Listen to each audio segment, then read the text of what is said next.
2015. This is an application from Waterview Land Development, LLC, and Petite Place Realty at 80 Waterfront Boulevard in Island Park. This is the Barnum Island section of Island Park, as it's known in the CDP, and it encompasses Section 43, Block 118, in its entirety, which includes lots 35, lots 316 through 335, lot 451, lot 452, and all of lots 406 through 440. The purpose is to reapportion the parcels of the subject property through a lot line adjustment in order to assemble and bring into compliance the parcel for a multifamily housing development.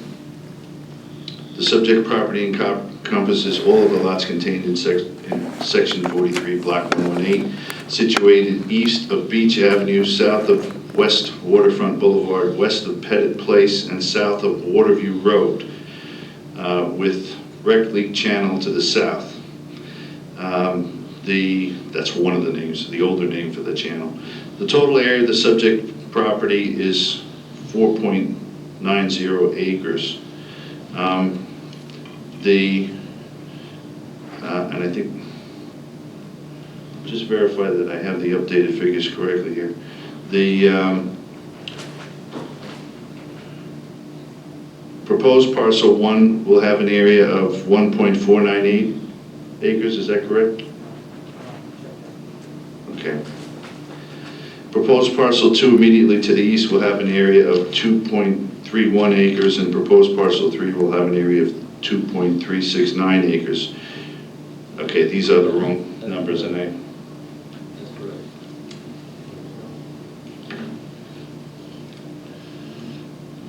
So why don't we have the applicant's attorney put it on the record? That's with the road. I'm sorry. Yeah. Just give me 1 second, okay?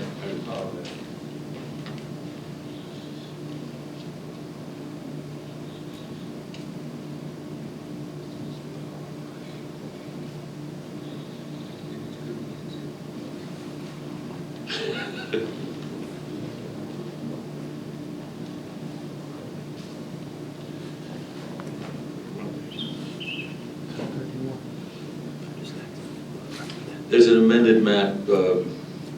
Unfortunately, we had to file all the copies we had.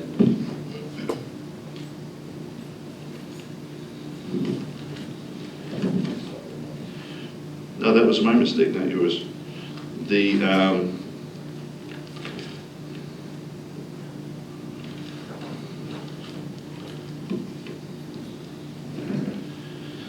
parcel 1, those parcel areas I gave you were incorrect. I apologize. Parcel 1 will have a total area of 1.498 acres. Parcel 2 will have a total area of 2.31 acres.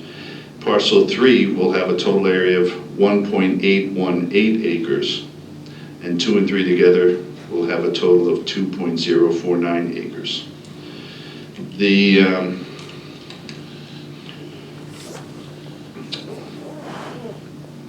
The applicant agrees to comply with all jurisdictions for approvals as necessary going forward.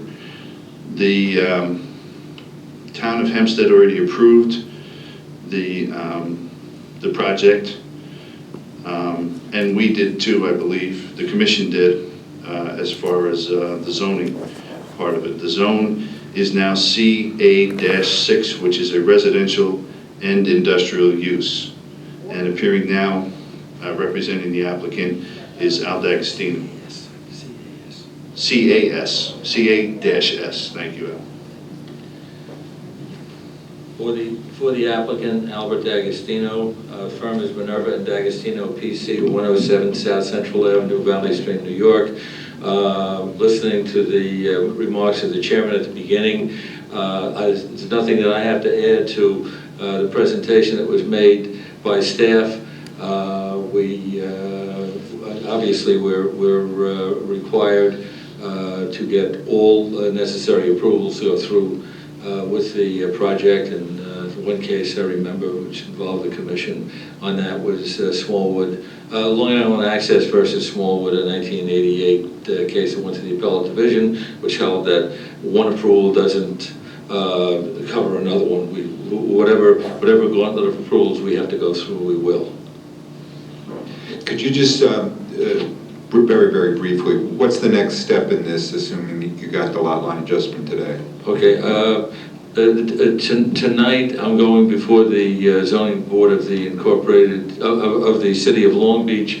There was some issue, at least in my mind, as to where the city boundary is located. The reason it's going before the zoning board of appeals is that the city of Long Beach does not have a planning board, and under section 1610 subdivision B, what used to be referred to as the Atlantic Beach provision, if there's no planning board, it goes to the zoning board of appeals.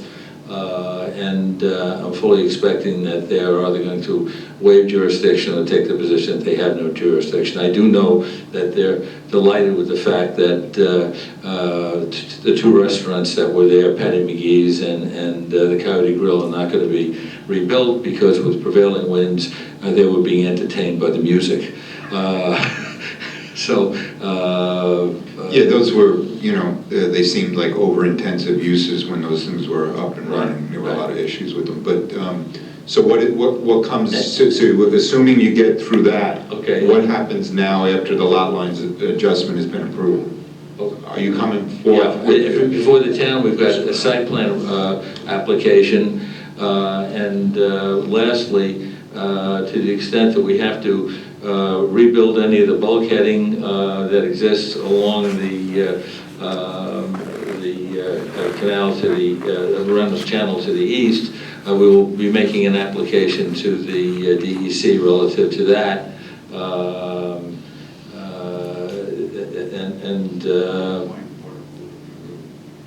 Oh yeah, right. We also have a contract with the town of Hempstead to acquire Waterview Road, and in addition, on the north side of Waterview Road is the Yacht Club. We've entered into an agreement with them. When the Yacht Club was approved by this predecessor commission back in the early to mid 1980s, there was a condition that there be no access to Waterview Road, and we have acquired the rights of the Yacht Club, if any, in into Waterview Road, and they have consented to the abandonment of a portion of that, which will also become part of the site.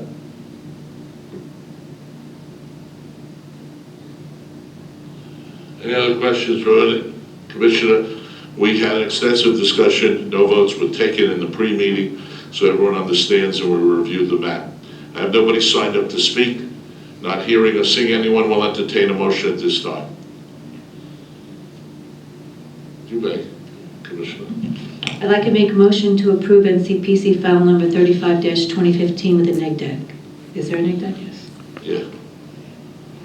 Do we have a second? Second. Motion made and second. All those in favor? Aye. Any opposed? So carried. Next case. Thank you. Okay. The next case is number 21, 2015, application being made by Affordable Homes of Long Island. This is a two-lot subdivision. The property is situated at 2130 Dutch Broadway in Elmont at section 32, block F-1, lot 7. It's situated 233.48 feet west of Elmont Road with 100 feet of frontage on Dutch Broadway. It has an area of 10,000 square feet. The proposed subdivision will create two equal and regular 5,000 square foot lots with equal depths of 100 feet and frontages and rear lengths of 50 feet. Zoning variances, which include for the westerly lot area, front width and front setback, line construct dwelling with garage, front setback line, construct dwelling with garage, and for the easterly lot, subdivision variances to maintain a two-family dwelling on a lesser lot with lot width, front setback, and side yard setbacks have all been granted by the town ZBA at a hearing on July 8th, 2015, with the decision notice July 13th, 2015. Mr. Sally, if you could come up and give the wording for, we're asking that this approval be, the recommendation, staff recommendation will be approval with a condition. Just before Mr. Sally speaks, I just want to put on the record that I'm recusing myself from advising the commission on this matter, as I have a business relationship with the applicant.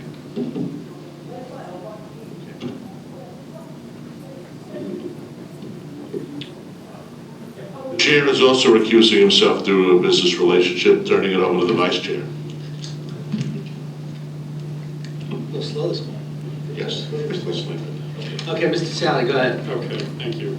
So the commission staff recommends that the proposed two-lot subdivision be approved, subject to a condition that would impact the easterly proposed parcel. Basically, we're requesting that the condition read that the recently constructed driveway on the easterly lot meet Nassau County DPW specifications. I should also add the driveway and the curb cut. 239F application will be submitted through the town to the county for the westerly lot. So we just want to make sure that the easterly lot proposed driveway and apron are also compliant with public works specs, as both properties front on a county roadway. Thank you. And Michael Gregory is here if you have any questions for him as well. There he is.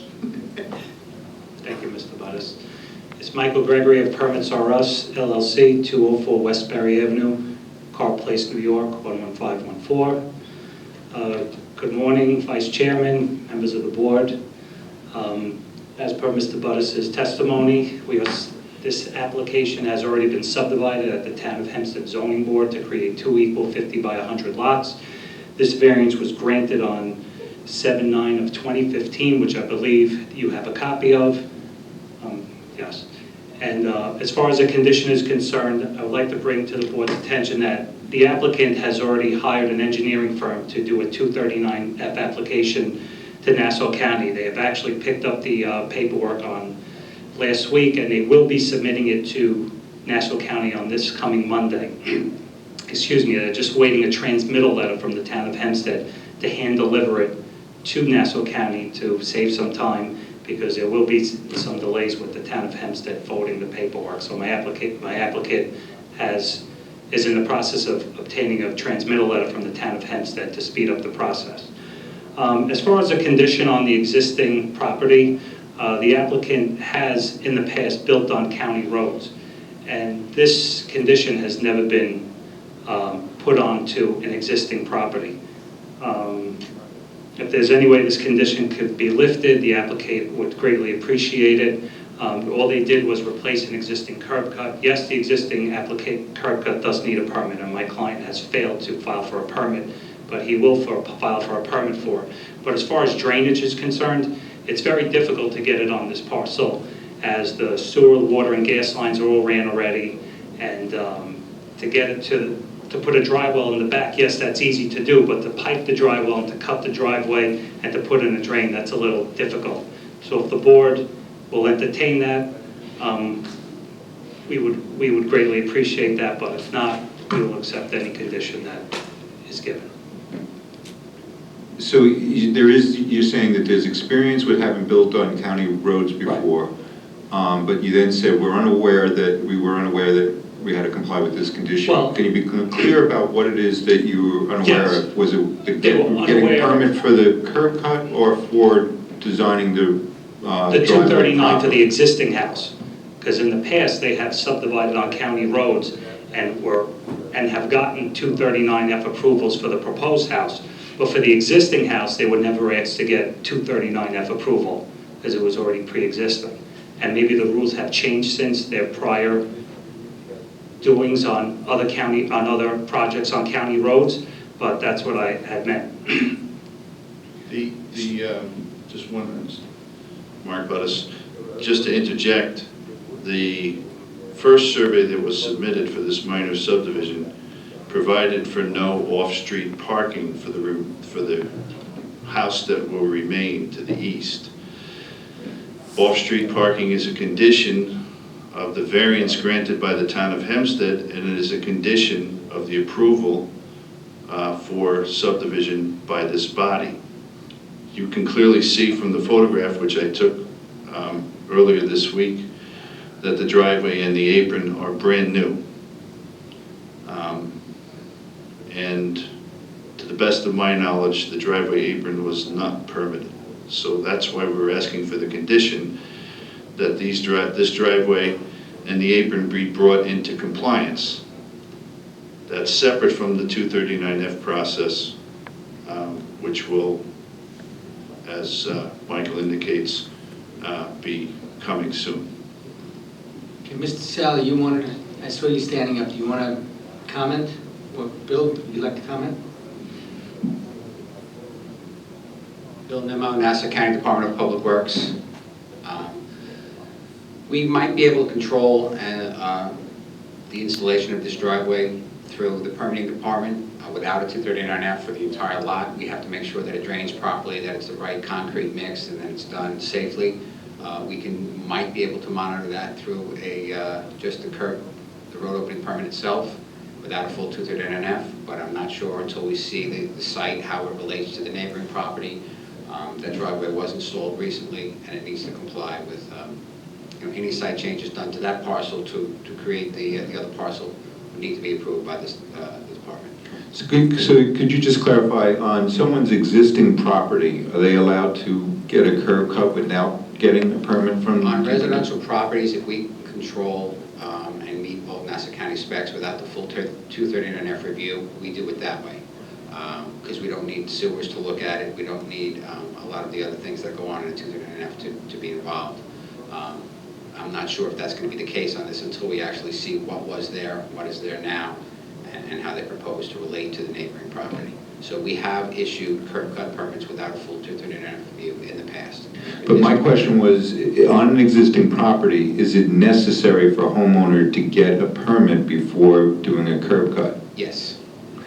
So the applicant is mistaken in saying that they've done other projects and never had to get a permit to do a curb cut for an existing I think I heard him property. say they never had to do a 239F review for the existing property, but But if they there's should have going to gotten be a site permit for the changes, driveway. if there's going to be site changes done to the property, we have to monitor those site changes. We have to comply with the Clean Water Act. We have to make sure the concrete that's in our right-of-way is the right strength. We have to make sure it's displays, the angles and everything are done correctly.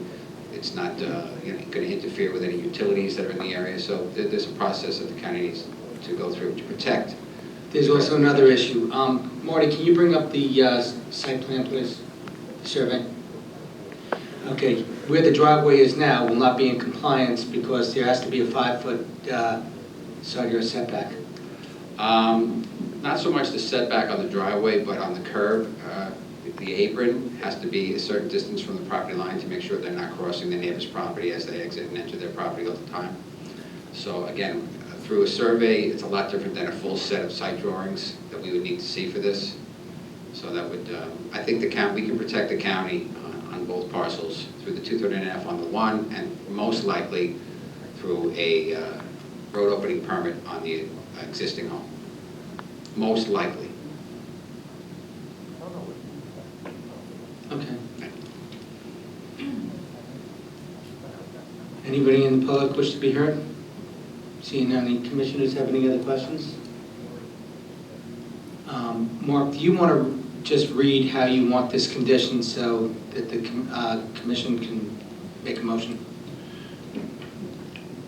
Simply put, that the construction in the county right-of-way on the easterly lot be brought into compliance with DEC, with DPW standards.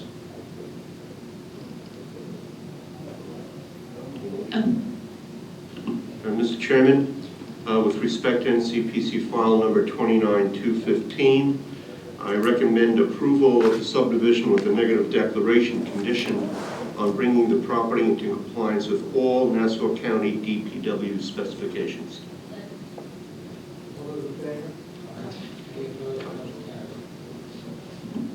Thank you.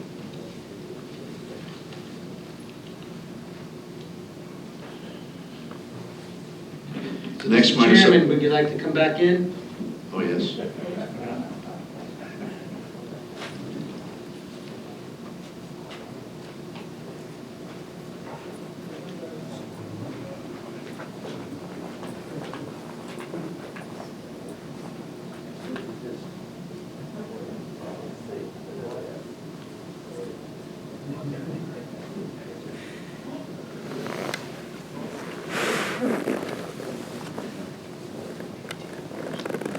Okay. We remember this.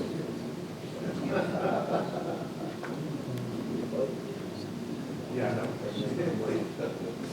Okay. Next case.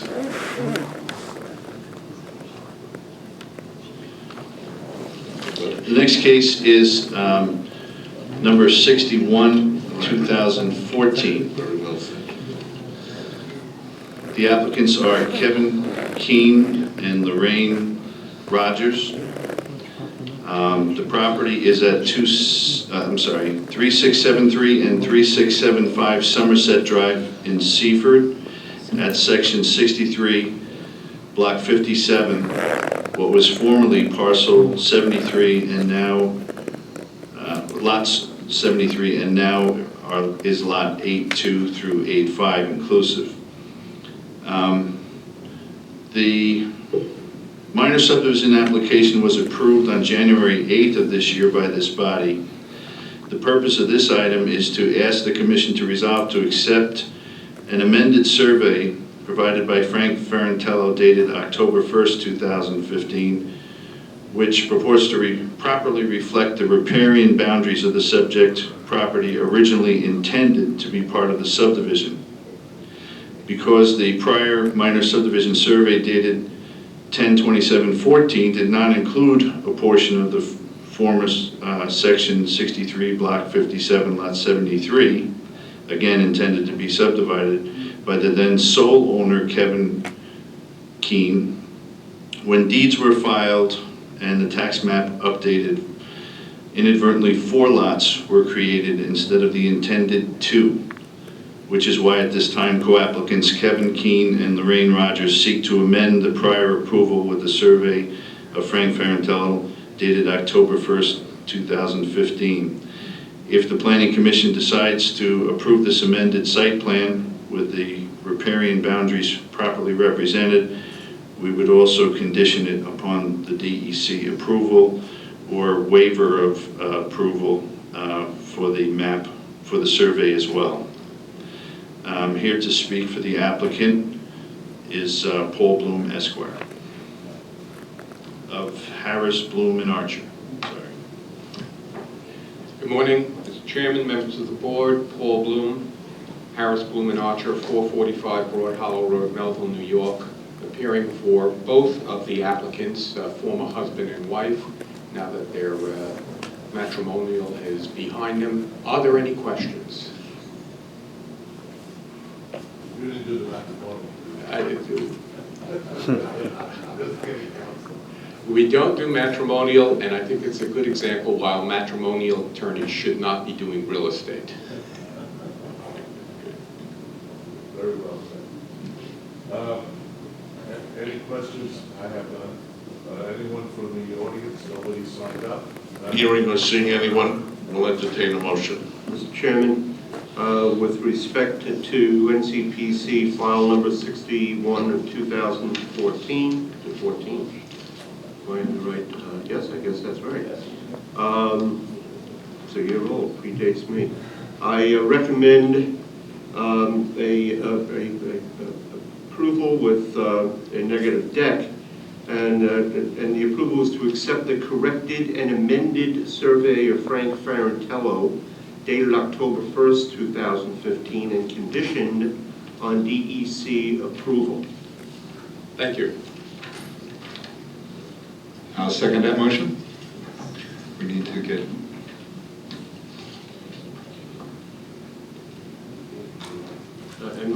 second? Oh, we need a...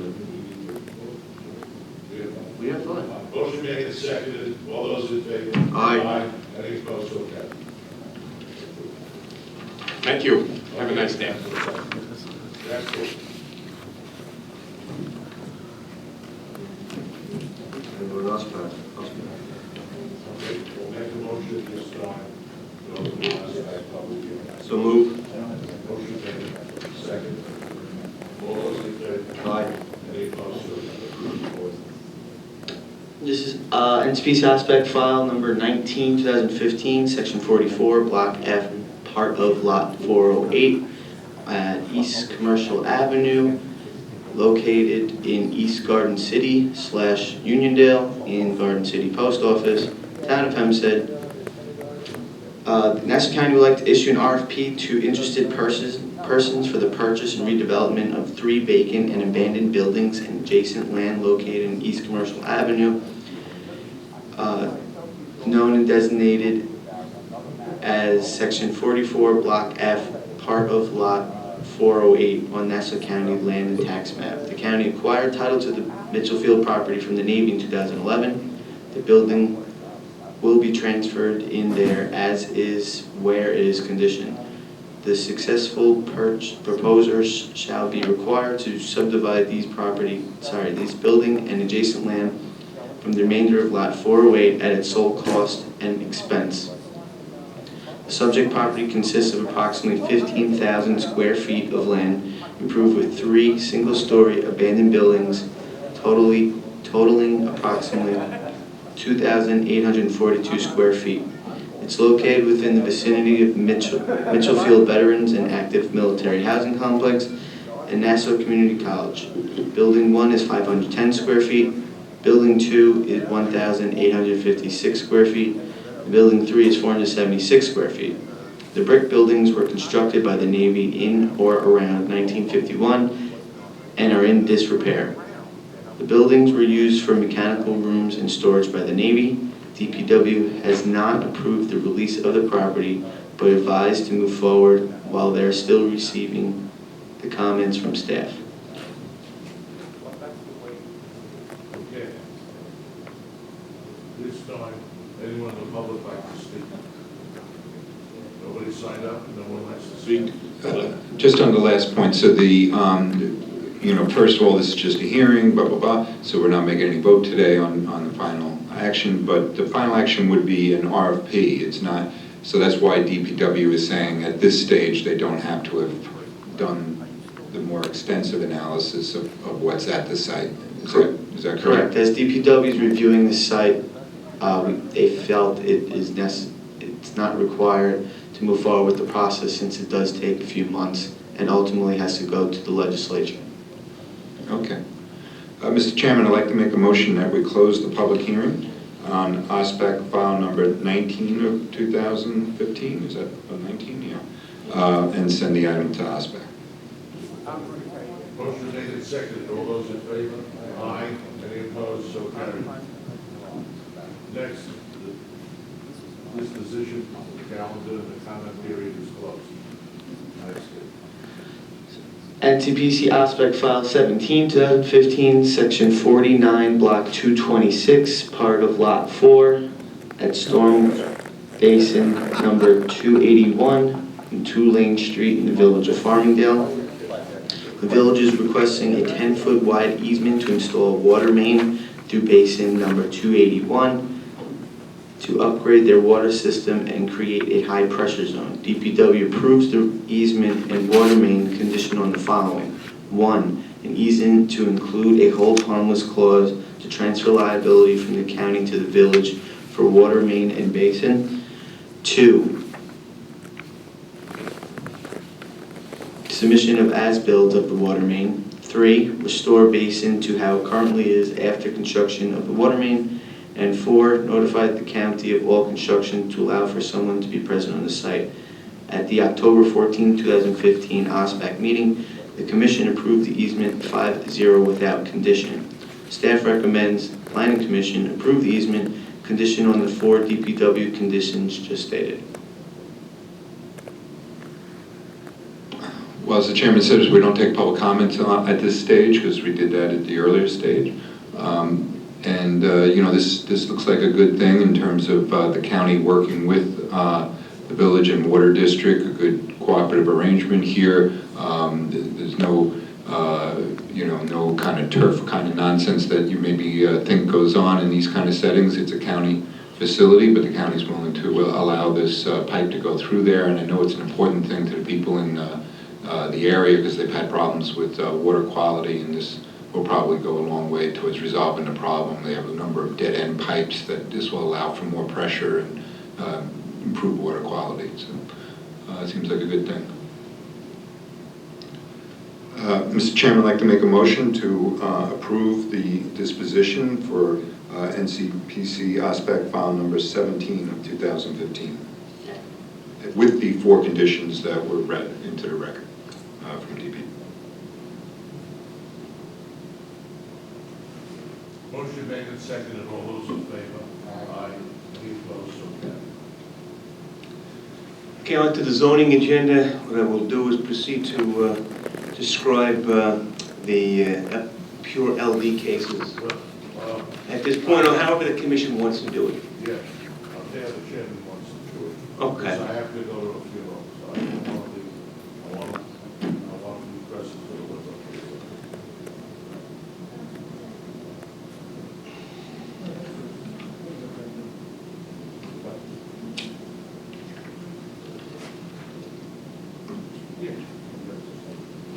I'd like to do Lindbrook. Want to do Lindbrook first? And then, Okay. Ron is leaving, so we'll do the Freeport cases last. Okay. The 2 Freeport cases, put them on last because Ron has to leave. One is that. Okay, so we'll do Lindbrook first. So do Lindbrook first. Okay, that's NCPC case number 827115. It's the Village of Lindbrook, and it's a change of zone, special use.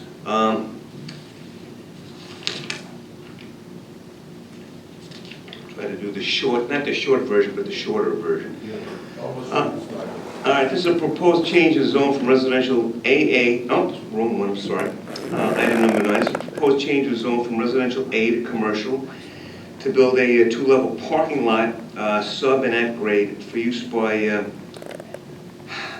existing hotels that the applicant owns, the Holiday Inn Express and Rockville Center Inn. One is in Holiday Inn Express within the Village of Lindbrook. Rockville Center Inn is in the Village of Rockville Center. Requires the demolition of a home and 2-car garage at the corner of Merton and Ocean Avenue, which is a residentially developed street, and also the demolition of a vacant dwelling setback off of Ocean Avenue. An additional home in Merton that is a part of the subject property and application will be maintained, but on a lesser lot to accommodate the parking facility. It would also come to the attention of staff, but not specific to this application, that the applicant has purchased another dwelling on Merton that abuts the subject property, but is not part of the application. This was initially heard by the Nassau County Planning Commission on 9/10/2015, at which time the Planning Commission requested a parking study. Such a parking study was prepared and presented to the Commission on 10/1/15. The Commission deemed it insufficient as it did not account for parking at the RVC and didn't really demonstrate the need for parking at that time. Marty, just for clarification on your point there, that was what action that the commission was doing? Was that in regards to a referral or an actual application before us? That was this same referral. Okay, so it was on the referral, which happens occasionally with referrals. We ask for additional either parking or traffic analysis. Right. Okay, so when we asked for it, they came back and said They what? gave us the parking, all right, they gave us a parking study, but the commission deemed it insufficient, so we asked that it be expanded upon to account for Rockville Center Inn, and it was submitted, and the Holiday Inn Express has 107 rooms and 87 spaces, and the RVC Inn has 68 rooms and 31 spaces, and based on peak period field observations, the parking consultant calculated a combined parking demand of 135 spaces that exceeds the available capacity which is 118 spaces for the 2 hotels. Could also, the applicant also, in his study, apply the IT parking standards. That's a professional organization that evaluates parking nationwide for various land uses and comes up with a parking standard for that land use.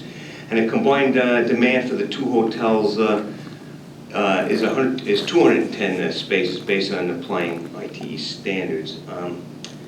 Staff recommended denial, as a change of zone and construction of a commercial parking lot would change the residential character of Merton Avenue and may set the stage for further parking lot expansion on Merton Avenue. May also establish a precedent for similar residential to commercial change of zone applications along commercial corridors such as Sunrise Highway and Merrick Road that abut residential neighborhoods. While the parking analysis did demonstrate a need for additional parking, it would do so at the expense of compromising the integrity of the residential street. I know the chairman and some of the commission members would like to comment on that. So.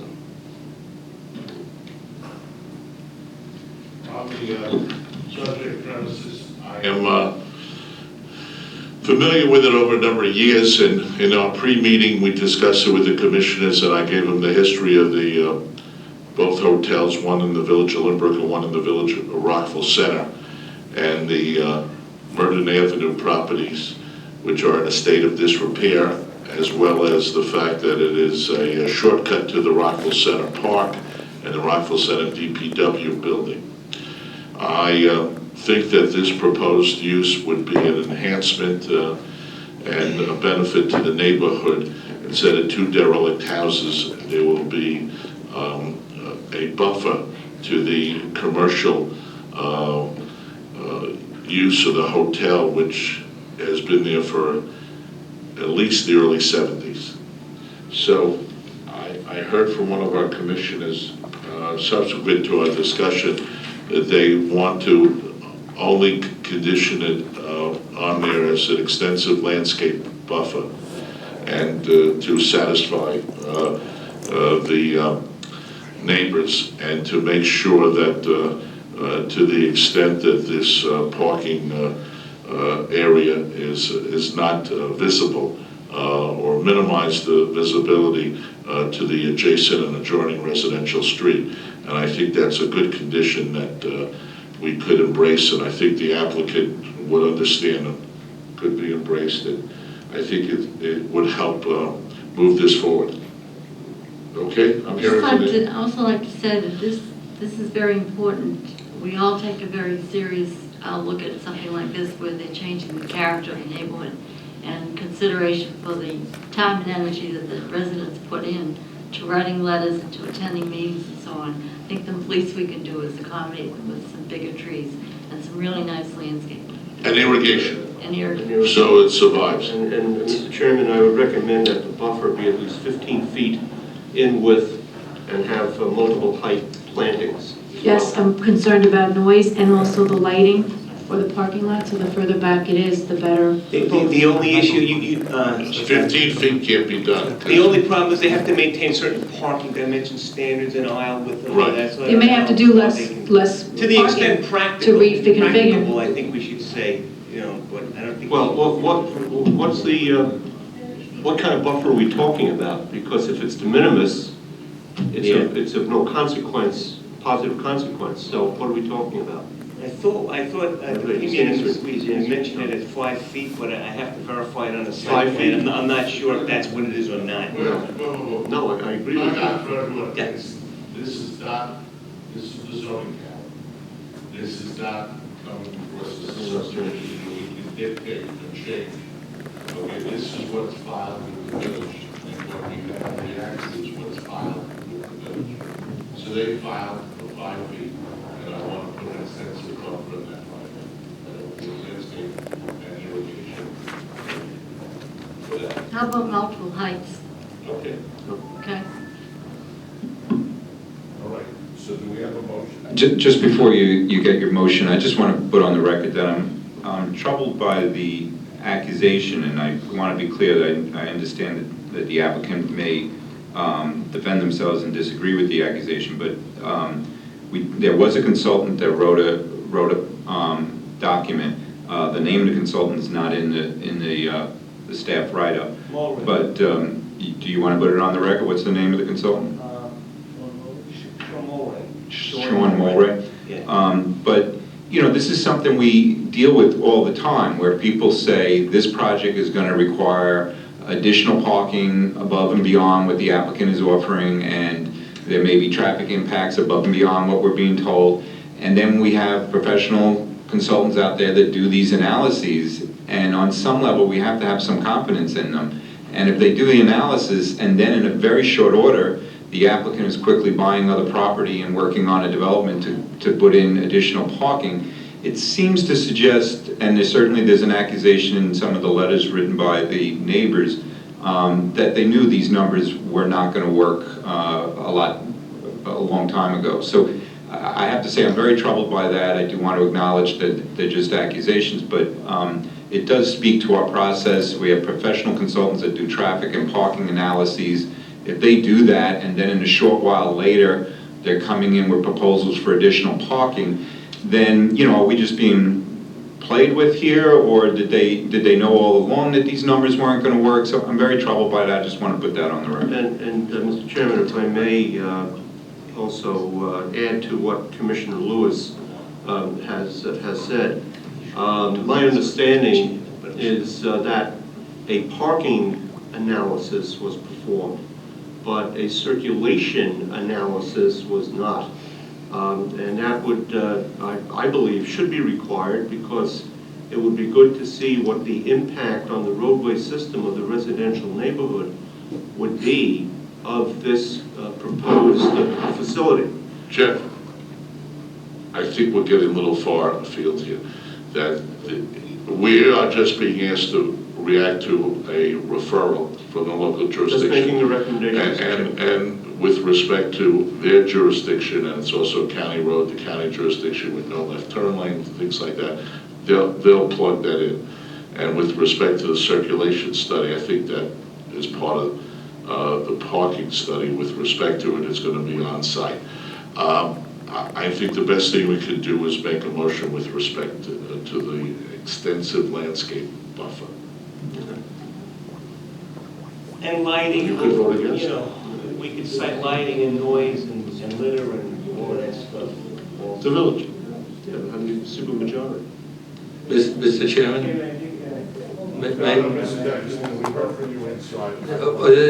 I just want to respond to Commissioner Lewis's comment that our client is perfectly willing to represent that the two houses that are being maintained, one which shows on your plan and the other one which was acquired, will remain as residences. There was and is no intention to come back with a further parking plan. And if you were to condition your recommendation on that, we even though 11 Merton is not part of this, will represent the continued Mr. D'Agostino, residency. thank you for your comments, but I don't think we want to start putting conditions on something that's not a subject to the application.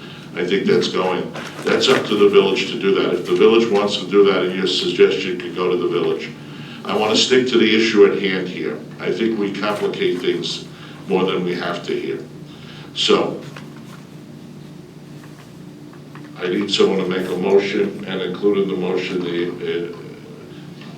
Mary, you want to make it with respect to your comments on the landscape buffer? Make a motion on NCPC case 827115 on the zoning agenda for a modification with a letter recommending an adequate buffer to keep to make a nice screen for the neighbors with multiple level greenery.